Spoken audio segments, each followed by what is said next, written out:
Hey traders from around the world, this is Jerremy Alexander Newsome with Real Life Trading, and I hope you're doing absolutely sensational. Broadcasting from St. Louis, Missouri, from Real Life Traders House, Mr. Brad Johnson.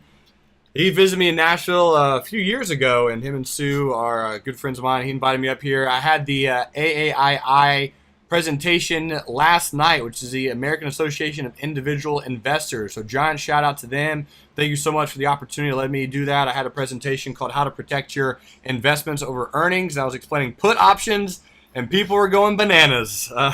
They liked it. I had fun. It was a very energetic performance slash presentation, and I had a really, really good time. It was a pleasure meeting most of the people, everyone there. It was a pleasure meeting everyone there.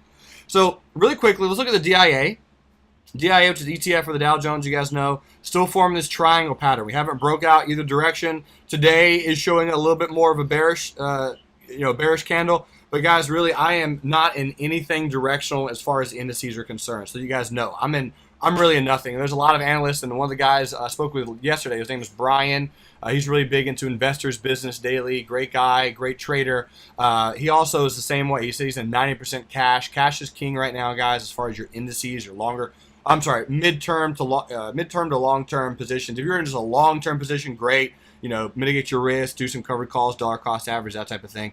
But for your shorter-term swings, not in anything. Not in anything. Day trade's been going great. Non-directionals look okay. I mean, this is your May bull put spread down here for your DIA. If we do trade back down to the buy zone on the DIA, I'll consider buying again if we trade down to that level. But my 170, if you will, is kind of my quote-unquote line in the sand. If we break that level, that's where I'm pretty bearish. And on the DIA, guys, as you know, we can have a 2% move up day tomorrow. So let's find out what this triangle does. If we break out of it strongly, I'm bullish. And if we break out of it, I'm more bearish than bullish. And interesting to see what it does. Here's the SPY. SPY today, nice little cute black candle. Again, if you're really, really zooming into the particulars of this trade, you can see kind of an evening star-esque reversal pattern, and we did make a little bit of a lower low and a lower high today. So I am just a tad more bearish than bullish, but that's really not saying much. I mean, I'm not in a bearish position really of any kind. I'm really considering a bear call spread on the SPY. But I'm going to wait for something to break out with a little bit more gusto, a little bit more volume, a little bit more confirmation before I get into any non-directionally bearish trade on the SPY, like a bear call spread. Your IWM, a little bit of a rest after battle. As I expected, I mentioned that we probably would make a little bit of a lower low. So we got a rest after battle forming, guys. So if we break a little bit below yesterday's low, let's call it 120.19, very good chance we do actually make it down to about 117.42. Where's a good location to buy, right? Buy low, sell high. That's a good term for the market, if you will. And I talked about this on the 1st of May. There's a pennant pattern on the weekly. So let's go back to the weekly chart on the IWM.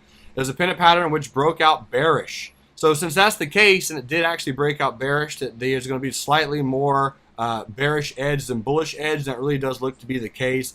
Kind of a semi-bearish candle. And again, I do kind of expect it to pull back down to about 117.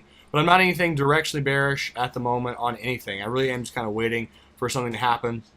Very similar with the Qs, my friends. The Qs, out of any position, like I said, if you got stopped out on the 30th of April of your long position and you're holding on to your protective puts, great, awesome. Let's see what it does. 100 simple moving average is coming up. We got some resistance, old resistance, new support, right around 105.50. Keeping a close eye on that one as well. So Brad wanted me to look at this review, FRP, Fair Point Communications. And I actually kind of like today's candle. Good volume. It does appear that earnings did come out today. Let's just do some really quick support resistance because I don't really have too much on the chart. But some really great resistance at about 1702. So good resistance there. Broke out, late February. Retested, started breaking out again. Great buying opportunity, at least in my opinion, on the 1st of April. And then today we have a nice high wave candle. The high wave candle looks decent, right? So far it's a white candle. Looks like it might close up for the day. Let's put the exponential moving averages up. And we had a great volume on the breakout. Good volume today. So we're back down to the 50. So if I was in this position personally with a bullish trade, I would go ahead and say I would exit my trade for a small loss or mitigate my loss if we move below the low of today, which is approximately 18.15. So if we move below there, I would just go ahead and consider exiting the trade, mitigating my loss, and see if we could retest the $17 price range. Otherwise, it's a good pullback to the 50 exponential. We bounce back of that off of mid-March. So if we make a higher high, higher low tomorrow, in my opinion, that would be a little bit more bullish than bearish. Let's go look at your girlfriend. Everyone has a girlfriend, Apple. Apple today, I made a pretty interesting claim yesterday in the AAPL meeting that if Apple broke the low of yesterday, so this is a nice little evening star reversal. If we broke that low, huge chance we're coming down to 120-ish level. Ladies and gentlemen, I think that's where we're going, at least to the long-term moving average, which is about the 100 simple moving average. So I am just a smidge more bearish and bullish on Apple to about the 100 simple, looking for it to bounce or do something. And at that point, I'll be a buyer if Apple trades down here and bounces nicely. If we start breaking this support, again, I'll be a little bit more bearish than bullish. I'll just be keeping an eye on it and seeing what it's doing overall. Netflix, a lot of you guys are talking about Netflix. Had a little bit of a decent gap yesterday. It should be a little bit more bullish than it's being right now, I would agree.